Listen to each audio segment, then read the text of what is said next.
கிறிஸ்துவில் பிரியமானவர்களே, மறுபடியுமாய் ஆத்துமநேசரின் அங்கமகத்துவம் தியான வேளை பகுதிக்கு ஒரு யாவரையும் அன்போடு கூட வாழ்த்தி வரவேற்கிறோம்.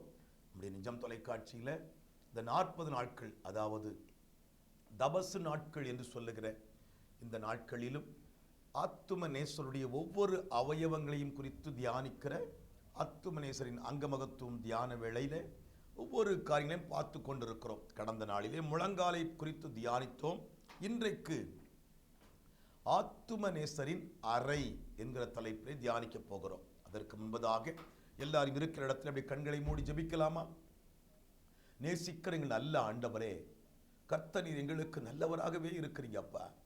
ஆண்டவரே, எனக்காக எங்களுக்காக உண்மையே பலியாக ஒப்பு கொடுக்கும்படிக்கு கர்த்தர் எங்கள் மேல வச்ச அன்புக்காக உமக்கு நன்றி செலுத்துகிறோம். இந்த பூமிக்கு இறங்கி வந்து மீட்டு கொண்டீங்க. இப்பொழுதும் ஒவ்வொரு அங்க மகத்துவங்களையும் குறித்து தியானிப்பதற்கு எங்களுக்கு கிருபை தந்திருக்கிறீங்க. தியானிக்கிற நாங்கள் ஆண்டவரே, ஒவ்வொரு பாடுகளும் எனக்காகவே என்பதை உணர்ந்து உமக்காக வாழ உதவி செய்யுங்க. இந்த தியானம் அநேகருக்கு பிரயோஜனமாக மாற்றி தாருங்க. இயேசுவின் நாமத்தில் ஜெபிக்கிறோம் நல்ல பிதாவே, ஆமேன் ஆமேன். ஆத்துமநேசரின் அறை, அதற்கு ஆதாரமாக சொல்லப்பட்டிருக்கிற வேத பகுதியை நான் வாசிக்கிறேன். யோவான் என்பவருடைய சுவிசேஷம் 13ஆம் அதிகாரம் 2ஆம் வசனத்திலிருந்து 5ஆம் வசனம் வரை மற்றும் 12ஆம் வசனத்தை நான் வாசிக்கிறேன். அவர்கள் போஜனம் பண்ணி கொண்டிருக்கையில் தம்முடைய கையில் பிதா எல்லாவற்றையும் ஒப்பு கொடுத்தார் என்பதையும் தாம் தேவனிடத்திலிருந்து வந்ததையும் தேவனிடத்திற்கு போகிறதையும் இயேசு அறிந்து போஜனத்தை விட்டு எழுந்து வஸ்திரங்களை கழற்றி வைத்துவிட்டு ஒரு சீலையை எடுத்து அறையிலே கட்டிக்கொண்டு பின்பு பாத்திரத்தில் தண்ணீர் வார்த்து சீசருடைய கால்களை கழுவவும் தாம் கட்டிக்கொண்டிருந்த சீலையினால் துடைக்கவும் தொடங்கினார். அவருடைய கால்களை அவர் கழுவின பின்பு தம்முடைய வஸ்திரங்களை தரித்து கொண்டு திரும்ப உட்கார்ந்தார். போதனை இரட்சகருடைய அறையை பற்றி, அறை என்றால் இடுப்பு, அறை என்றால் இடுப்பு, சரிங்களா? அறையை பற்றி ஒரே ஒரு குறிப்பு மாத்திரம் புதிய ஏற்பாட்டில் சொல்லப்பட்டிருக்கிறது. ஆத்துமநேசர் காட்டி கொடுக்கப்பட்ட அன்றைக்கு ராத்திரி பஸ்கா போஜனத்தை புசிக்கும் போது தம்முடைய சீஷர்களை அவருடைய கால்களை கழுவி தாம் அறையில் கட்டி கொண்டிருந்த சீலையினால் ஒவ்வொரு சீஷருடைய கால்களையும் கழுவினார். யோவான் அப்போஸ்தலன் இதை நன்கு விளக்கமாக நுட்பமாக சொல்லக்கூடிய வார்த்தைகள் இதனுடைய விசேஷத்தை நமக்கு நன்கு விளங்க பண்ணுகின்றன. எப்படி என்றால், இரட்சகர் தாம் பந்தியில் அணிந்து கொண்டிருந்த வஸ்திரத்தை கழற்றினார், அதை தூரத்திலே சுருட்டி வைத்தார், ஒரு சீலையை போய் எடுத்தார், அதை அறையிலே கட்டிக்கொண்டார், ஒரு பாத்திரத்தை எடுத்தார், தண்ணீர் குடத்தண்டை போனார், தண்ணீர் வார்த்தார், அப்புறம் ஒரு சீஷன் கால்களை கழுவினார், கழுவி துடைத்தார், 2ஆம் சீசன் கால்களை கழுவ இழுத்தார், கழுவினார், கழுவி துடைத்தார். இப்படியே 12 பேருடைய கால்களையும் கழுவி துடைத்து எல்லோரையும் கழுவின பின்பு பாத்திரத்தையும் சீலையையும் அப்பாலே வைத்து விட்டார். பின்பு மறுபடி தமது வஸ்திரங்களை போட்டுக்கொண்டு திரும்ப பழையபடி உட்கார்ந்தார் என்று யோவான் அப்போஸ்தலன் சொல்லக்கூடிய குறிப்புகள் ஒவ்வொன்றும் நம்முடைய மனசிலே பாயக்கூடிய அம்புகள் போல் இருக்கிறதல்லவா? ஏனென்றால் பிலிப்பியர் நிருபம் 2ஆம் அதிகாரம் 8ஆம் வசனத்தை வாசித்து பார்த்தா, இரட்சகர் அடிமையின் ரூபம் எடுத்து மனுஷ ரூபமாய் காணப்பட்டு தாழ்ந்ததும் போதாதென்று அடிமையின் நீச ஊழியம் மட்டும் அவர் தம்மை தாழ்த்தினார். எபிரேயர் 4:15 பார்க்கிறோம், பாவம் தவிர மற்ற எல்லாவற்றிலும் அவர் நம்மை போலவே இருந்தார். யாத்திராகமம் புஸ்தகத்தில் 29:5 வாசித்து பார்க்கிற பொழுது, பூர்வத்தில் ஆசாரியர்கள் விசித்திரமான கச்சையை கட்டிக்கொண்டு பணிவிடை செய்தார்கள். சாமுவேல், தாவீது சணல் நூல் சால்வையை கட்டி கொண்டிருந்தார்கள். தேவ தூதர்களோ பொருள் சரிக்கை பொற்கச்சைகளை கட்டிக்கொண்டு தங்களுடைய ஊழியங்களுக்கு புறப்பட்டார்கள். தாவீதை வல்லமையினாலும் மகிழ்ச்சியினால் இடைகட்டினவரும், பராக்கிரமத்தை, நீதியை, சத்தியத்தை கச்சையாகவும் மகிமையையும் மகத்துவத்தையும் பட்டயமாகவும் அறையிலே கட்டிக்கொண்டு, ஜெயமாய் எழுந்தருளி இருக்கிற என் ஆண்டவர், என் சர்வலோக இரட்சகர், என் சர்வலோக ராஜா இதோ திடீரென்று போஜனத்தை விட்டு எழும்புகிறார். தமது வஸ்திரத்தை கழற்றி வைத்துவிட்டு இழிவான ஒரு துவாலையை, அதாவது ஒரு துண்டை அறையிலே கட்டிக்கொண்டு ஊழியம் செய்ய புறப்பட்டு ஒவ்வொரு சீசனுடைய கால்களையும் கழுவி துடைக்கிறார். நான் ஊழியம் கொள்ளும்படிக்கு அல்ல, ஊழியம் செய்யும்படிக்குத்தான் வந்தேன் என்று தாம் சொன்ன வாசகத்தை இங்கே மெய்ப்பித்து காட்டுகிறார். தியானம். ஆத்துமாவே, உன் ஆத்துமநேசருடைய உன்னத தாழ்மையை உணர்ந்து கொள். இரட்சகர் ஒன்றும் பேசாமலே பந்தியிலிருந்து எழும்புகிறார். ஏன் எழும்புகிறார்? தம்முடைய சொந்த மகத்துவத்தை வெளிப்படுத்தி காட்டவா? இல்லை, தேவ மகிமையின் பிரகாசத்தை தன் மூலமாக திறப்பதற்காகவா? அப்படி இல்லாதபடி சீசர்கள் தம்முடைய பாதத்திலே பணிந்து கொள்ளட்டும், விழுந்து வணங்கட்டும் என்று எழும்பி நிற்கிறாரா? இல்லை, சீசரின் கால்களை கழுவி துடைப்பதற்காக, அறையில் இருக்கிற துணியினாலே குனிந்து துடைப்பதற்காக இதோ எழும்பி நிற்கிறார். அவர் தம்முடைய வஸ்திரங்களை கிளற்றி வைக்கிறார். ஆத்துமாவே, இப்பொழுது ஒன்றை நினைத்துக்கொள். ஆண்டவரே, உம்முடைய வஸ்திரத்தை கிளற்றி வைக்கிறீரே, இது அழுக்காகி போகும் என்றா கிளற்றி வைத்தீர்? அது அழுக்காகி போனால்தான் என்ன? அது அழுக்கப்படாமல் ரோம சேவகருக்கு கிடைக்க வேண்டும் என்பதற்காக உம்முடைய அங்கியை கிளற்றி வைத்தீரோ? நீர் செய்ய போகும் தாழ்ந்த ஊழியத்திற்கு உமது அங்கியின் அகன்ற தொங்கல்கள் தடையாயிராதபடிக்கு அதை கிளற்றி வைத்தீரோ? நீர் கழுவும் தண்ணீரினால் அது நனையாமல் உமது இரத்த வேர்வையினால் நனையும்படியாகவா கிளற்றி வைத்தீரப்பா? நீர் உமது தெய்வீகமாகிய அங்கியை கிளற்றிவிட்டு இதோ மனுஷ சாயலாக அடிமையின் ரூபம் எடுத்து இந்த பூமிக்கு வந்தீர். இப்போது உம்முடைய குறுமுறைக்குரிய அங்கியும் கழற்றி வைத்துவிட்டு ஒரு வேலைக்காரன் வேஷமானீரே, ஒரு வேலைக்காரன் வேஷமானீரே. ஆத்துமாவே, இரட்சகர் ஒவ்வொரு சீசனுடைய கால்களையும் கழுவுவதையும் நன்றாய் துடைப்பதையும் நீ நுட்பமாய் கவனித்துப் பார். இயேசு குனிகிறார், ஒரு சீசன் பாதத்தை பிடித்து இழுக்கிறார், இழுத்து பாத்திரத்திற்குள் தண்ணீரில் வைக்கிறார், கழுவுகிறார், வெளியே எடுத்து கழுவி துடைக்கிறார். இதே போல துடைத்த பின்பு அடுத்த காலையும் இதே போல கழுவுகிறார். இப்படி வரிசையாய் கழுவி துடைத்து கொண்டே வருகிறார். இப்பொழுது பேதுருவின் கால்களை கழுவுகிறார்.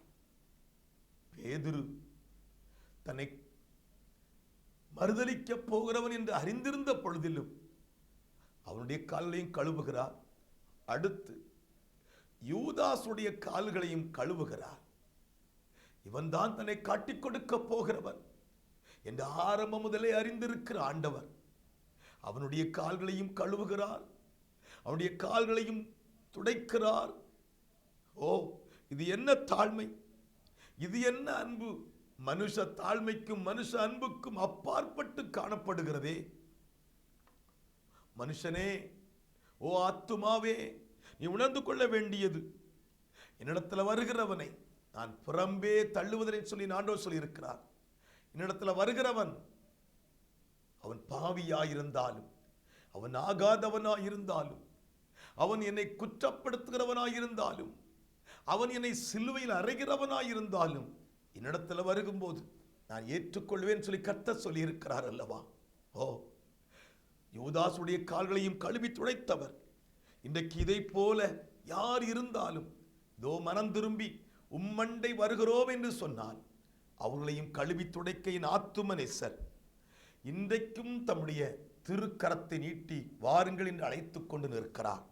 ஆத்துமாவே, ஆத்துமனேசர் இப்படியாக 12 பேருடைய கால்களையும், அதாவது 24 கால்களையும் கழுவி துடைத்த பிறகு எவ்வளவு நேரம் ஆயிருக்கும்?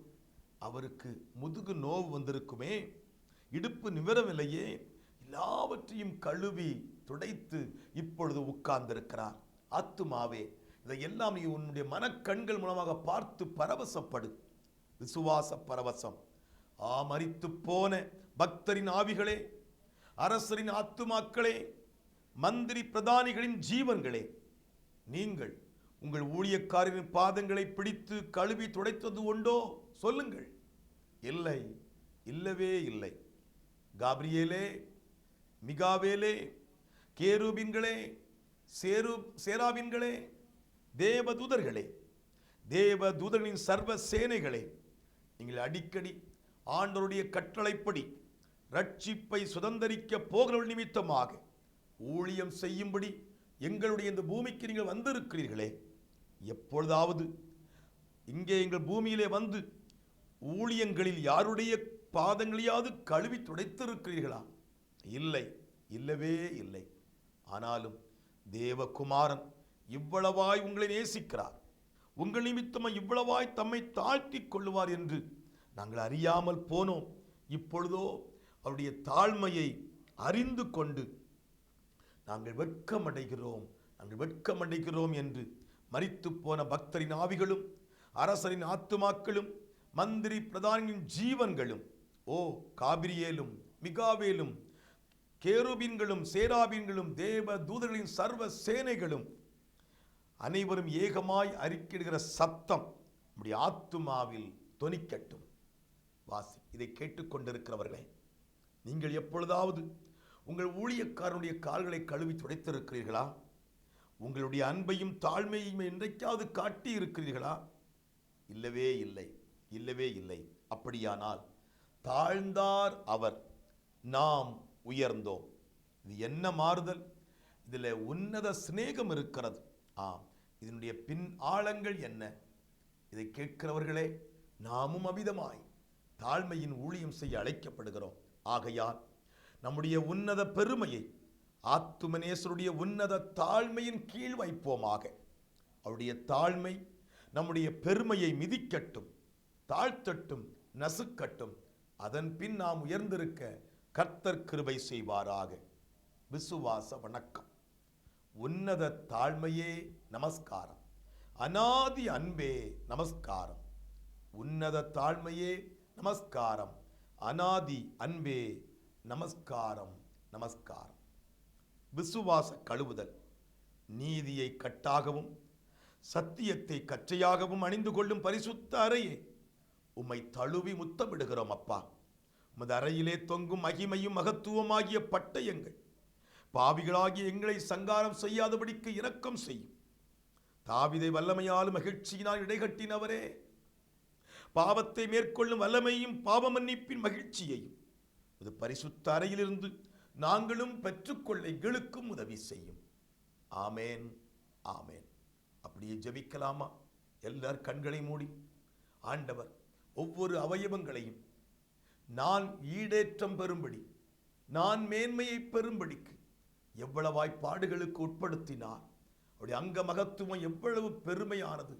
அந்த விசுவாசத்தோடு இன்றைக்கும் அவருடைய அறையிலே ஒரு துண்டை கட்டிக்கொண்டு என்னுடைய கால்களையும் கழுவி துடைக்கிற ஒரு ஊழியக்காரனை போல, ஒரு பணியாளை போல என் ஆத்துமனேசன் தன்னையே தாழ்த்தி இருக்கிறார் என்பதை உணர்ந்து அவரை நோக்கி புலம்புவோமா? தேவனே, எப்பொழுதும் இரக்கம் செய்கிறதும் மன்னிக்கிறதும் உமக்கு சுபாவமும் லட்சணமாய் இருக்கிறது அப்பா. பாவ பாரத்தால் இழைத்து பாவ சங்கிலியில் கட்டுண்டு கிடக்கிற எங்களையும் கண்ணோக்கி பார்த்து எங்கள் பாரத்தை இறக்கி வைத்து கட்டுகளை அவிழ்த்து இளைப்பாறுதலையும் விடுதலையும் அருளி செய்ய வேண்டும் என்று ஜெபிக்கிறோம். ஆண்டவரே, நீர் எங்களை கழுவாவிட்டால் உங்ககிட்ட எங்களுக்கு பங்கு இல்லாமல் போயிரும் அப்பா. எங்களை கழுவும். பேதுரு பக்தன் சொல்லுகிற பொழுது என்னை கழுவும் சொல்லுது போல நாங்களும் ஜெபிக்கிறோம். எங்களை கழுவும் ஆண்டவரே. நாங்கள் அப்பொழுது சுத்தமாக்கப்படுவோம். எங்களை கழுவும் ஆண்டவரே. அப்பொழுது நாங்கள் உங்க பாத்திரத்தில் குடிக்க, பானம் பண்ண, புசிக்க பங்குள்ளவர்களாய் மாறுவோம். எங்களையும் கழுவியருளும், எங்கள் பாவங்களை கழுவியருளும், எங்கள் சாபங்களை எங்களை விட்டு அகன்று போக பண்ணும் ஆண்டவரே. நாங்கள் பெருமையோடு மேட்டிமையோடு வாழ்கிற வாழ்க்கை வேண்டாம். உமக்கு முன்பாக எங்களையே தாழ்த்தி தருகிறோம். இந்த காலை நேரத்திலும் அந்த விசுவாசத்தோடு எங்கள் பிள்ளைகள் உம்மை நோக்கி பார்த்து கொண்டிருக்கிறாங்க. எங்கள் பிள்ளைகள் ஒவ்வொருவரையும் ஆசீர்வதிங்க. இந்த நாளுக்குரிய நன்மைகளை கர்த்தர் கட்டளையிடுங்க. பிரயாணத்திலே, பிரயாசத்திலே, எல்லா விதத்திலும் தேவ கரம் கூடவே இருந்து ஆசீர்வதிக்கட்டும். அந்த விசுவாசத்தோடு நிச்சயத்தை தாழ்த்துகிறோம். எல்லா துதியும் கனமும் மகிமையும் உமக்கே செலுத்துகிறோம். இயேசுவின் நாமத்தில் ஜெபிக்கிறோம் நல்ல பிதாவே, ஆமேன், ஆமேன். என் ஆத்துமாவே கர்த்தரை ஸ்தோத்தரி, என் முழு உள்ளமுடைய பரிசுத்த நாமத்தை ஸ்தோத்தரி. என் ஆத்துமாவே கர்த்தரை ஸ்தோத்தரி, கர்த்தர் செய்த சகல உபகாரங்களையும் மறவாதே. ஆமேன், ஆமேன். அன்பரவர்களே, ஆத்துமனுஷருடைய அங்கமகத்துவங்களை குறித்து தியானிக்க எத்தனை பரவசம், எத்தனை அன்பு! இதைவிட மேலான அன்பு இந்த உலகத்தில் உண்டோ? ஆகவே அவரை முழுவதுமாய் சார்ந்து கொள்ளுவோம். அவர் நம்மையும் கழுவி துடைத்து பரிசுத்தமாக்கி நமக்குரிய நன்மைகளை தந்தமை ஆசீர்வதித்து உயர்த்துவாராக. God bless you.